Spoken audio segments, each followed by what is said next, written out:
Editing my work in progress day 5. As you can tell, it's early in the day. It's actually around 10 a.m. JT and I just finished recording a podcast that we will be posting on Sunday. It was a lot of fun.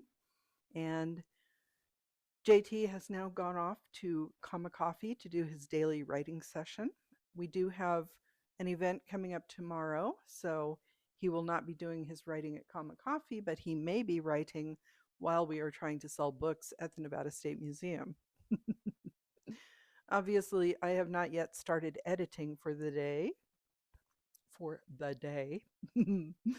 But the I felt I made good progress yesterday. I think I posted my video before I did my editing session yesterday. So I only got through a chapter, but I needed to do a lot of revision on that chapter because there was something that was bogging the story down a little bit. And I feel that the outcome was much improved over the original chapter. And this is, again, why it's important to have input from beta readers. It also gives us time and space before we go back and look at our work to try to figure out how we can make things maybe a little bit clearer.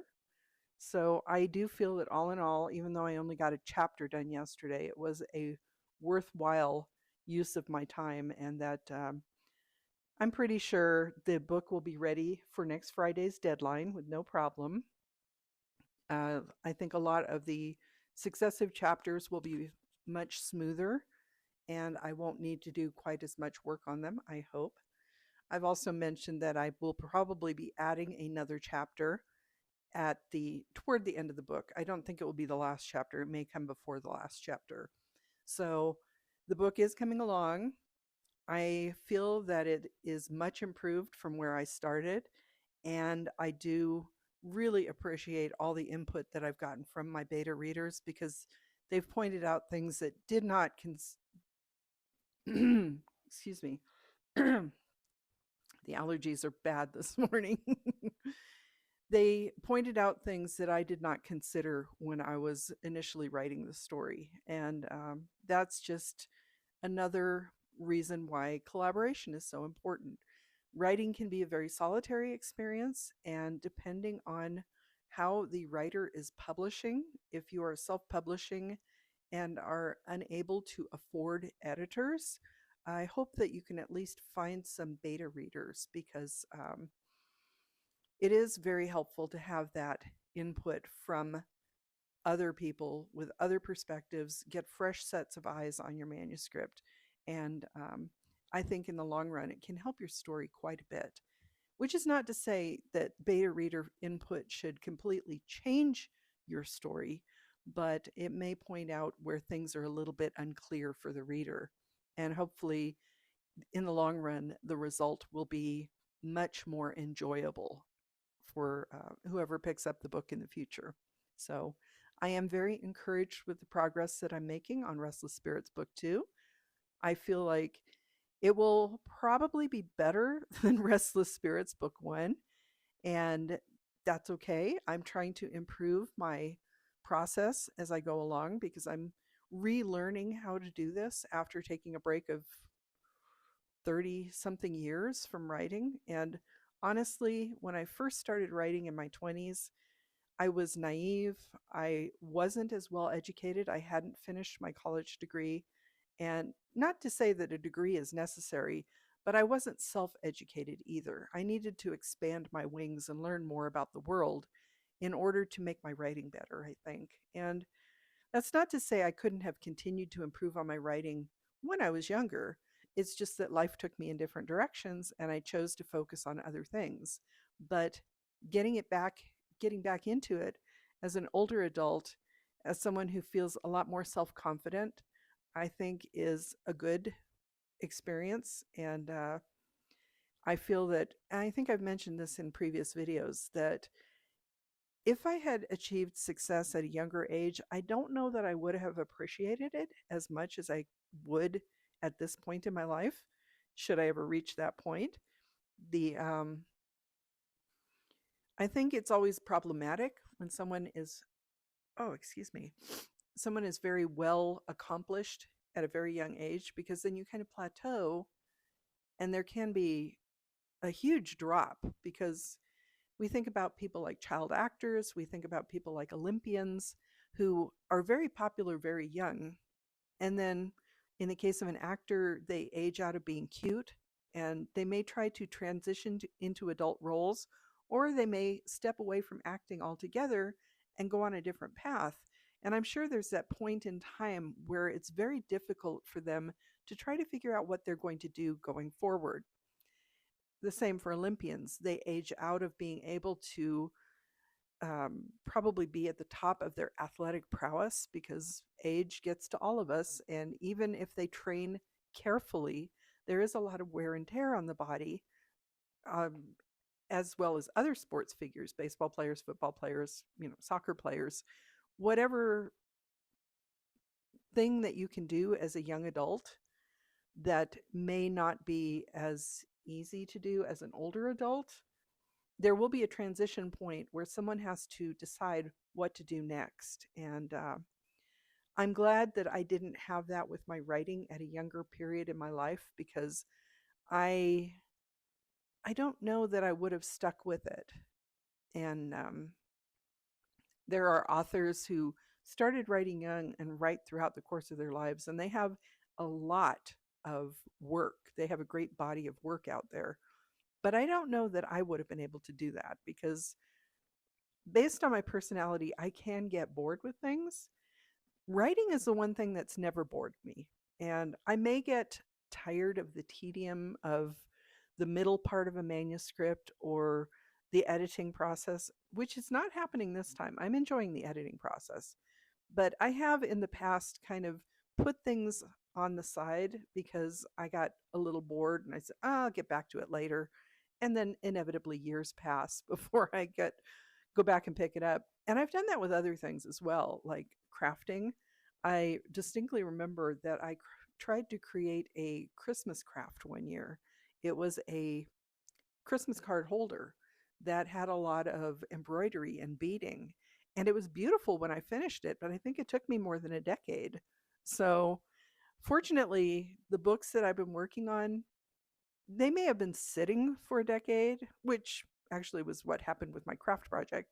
But I'm feeling like I'm picking up momentum again, and that I'm really enjoying what I'm doing. And I can see myself doing this for the foreseeable future, because if it should become a problem where I can't sit down at a computer and type things up quite as well, I could try to transition to dictation. And there are workarounds for writing, so I could still tell stories. And I think I can really see myself doing this well into my future, however long that may be. So it is something that I've been thinking about. I'm glad that I did not achieve success at writing as a younger person, because my life took some interesting twists and turns that I may have missed out on. And I don't know that I would have stuck with my writing.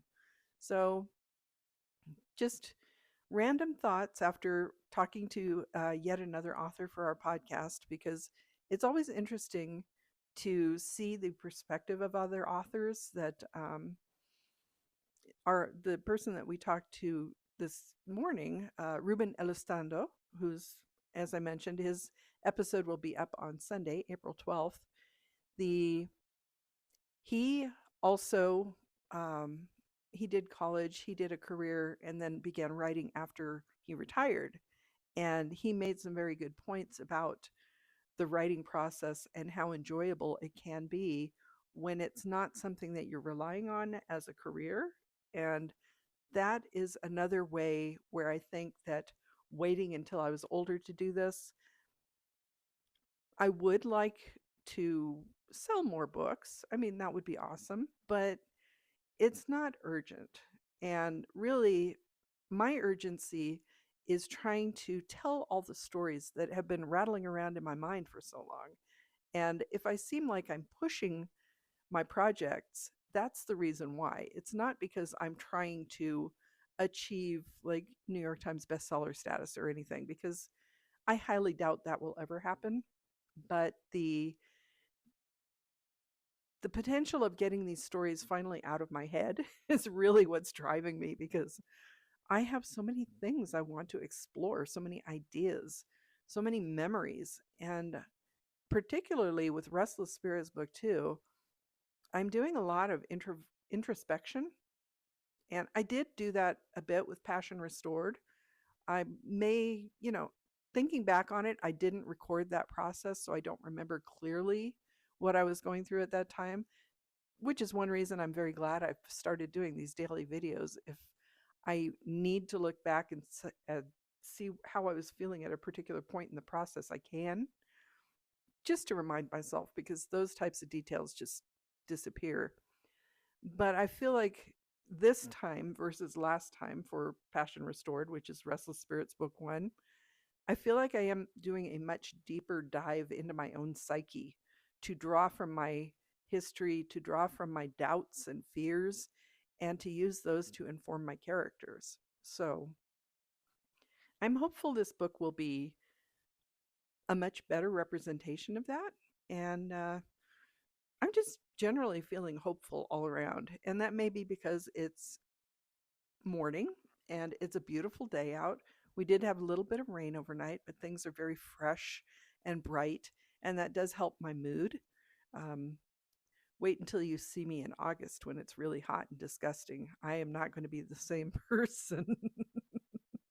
I am a summer baby, but I don't enjoy summer, at least not in really hot climates. So, how I'm feeling, this hopefulness may be a result of the fact that we just talked to another fellow author, and it was a very enjoyable experience, that JT is having so much fun with his current project, that I'm enjoying my editing process, that I'm looking forward to getting back to Battleborn Bride, and I'm looking forward to doing a really big blitz release for that book. I have a lot of high hopes for that book, so I'm still a little doubtful I can meet my own expectations.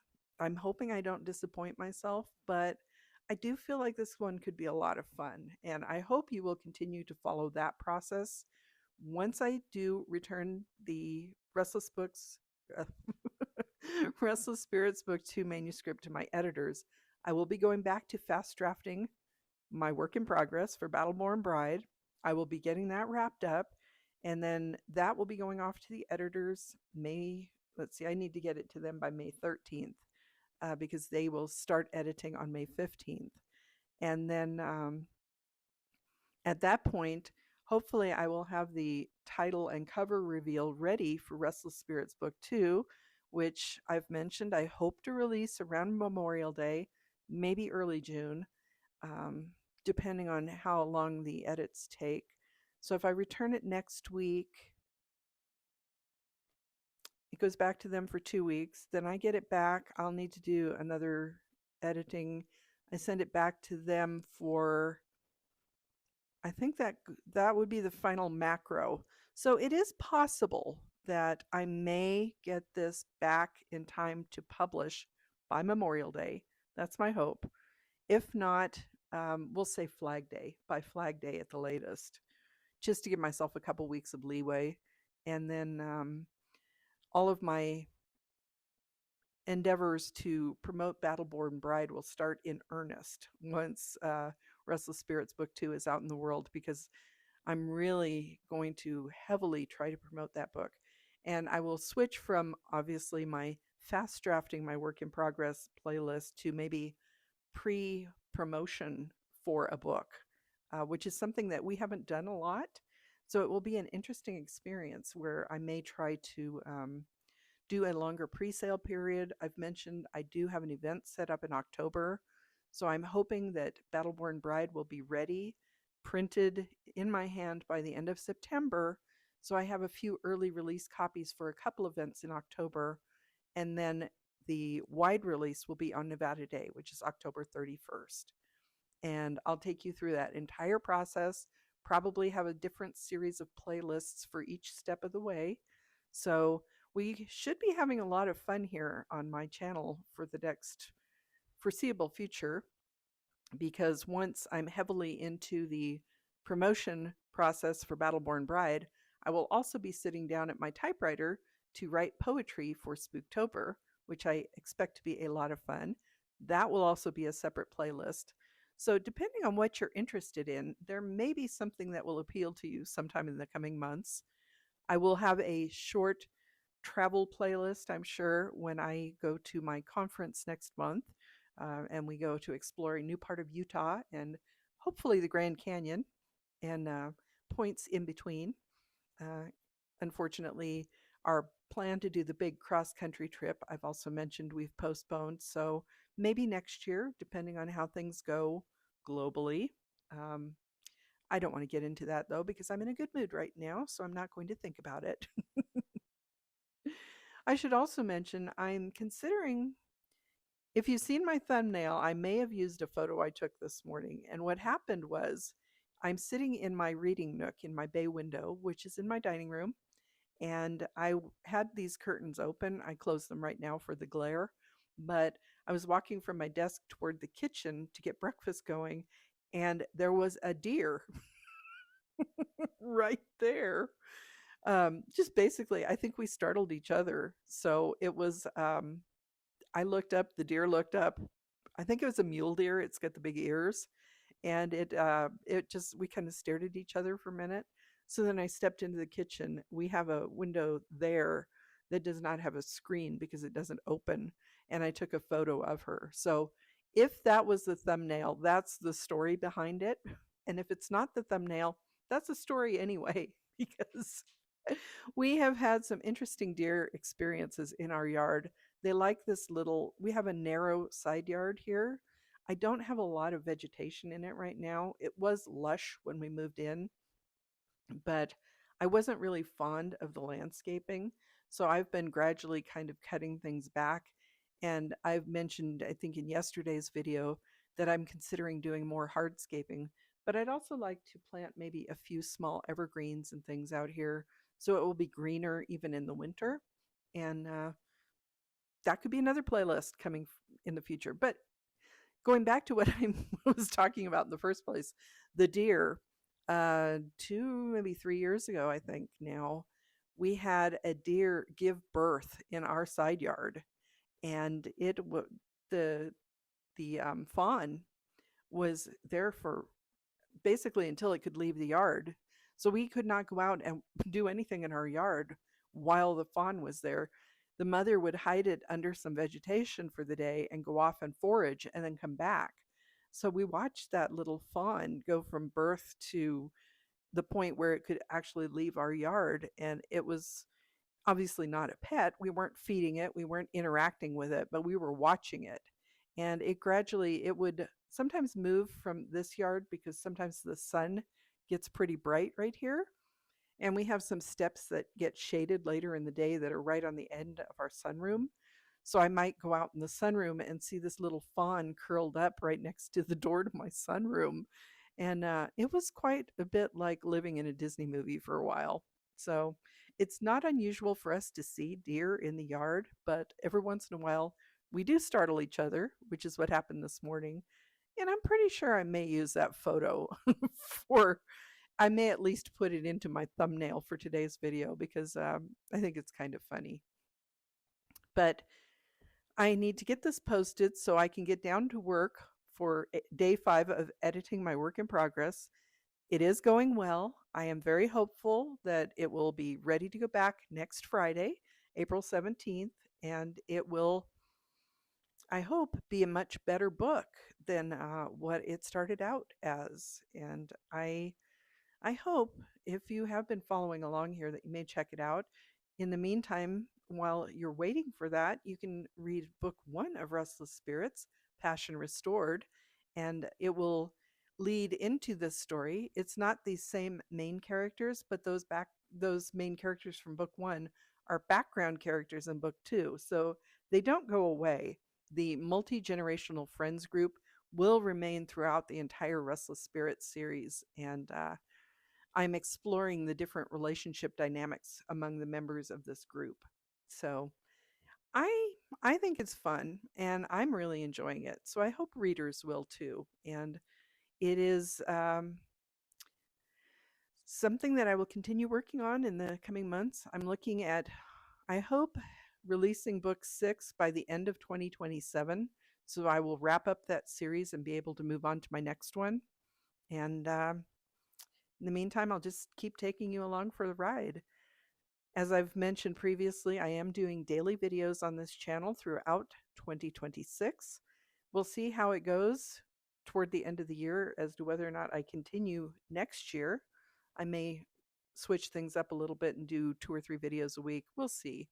I'm really actually enjoying doing these daily updates because some days it's rough, especially if I wait until the evening and I get really tired. But most of the time, I think it's fun, and I'm hopeful that it will be a worthwhile resource for at least me in the future to come back and look at these and remind myself of how I felt at a particular point in my writing process. So, if you are following along, I thank you for joining me. I thank you if you've left comments on these videos. I may not be keeping up with them right now because I am trying to focus as much of my attention on my writing and editing as possible. So once I get past this really rushed period, I will go back and make sure I get caught up on all the comments. I'm trying to keep up as much as I can. But in the meantime, I do thank you for following along, and I hope you're having a wonderful day and week so far. We're about to head into the weekend, so I hope the weather is beautiful there and that you are having a great time, that you're looking forward to doing something fun. Here in the Northern Hemisphere, we are in spring finally and heading towards summer. So the weather is getting nicer in many places, even though I did see it was snowing back east recently. But hopefully, you'll be able to get outside and enjoy some beautiful weather here very soon, if not now. Again, I thank you for joining me, and I'm going to go post this. I'm Cassidy Carson, and this is the life of a writer. Take care.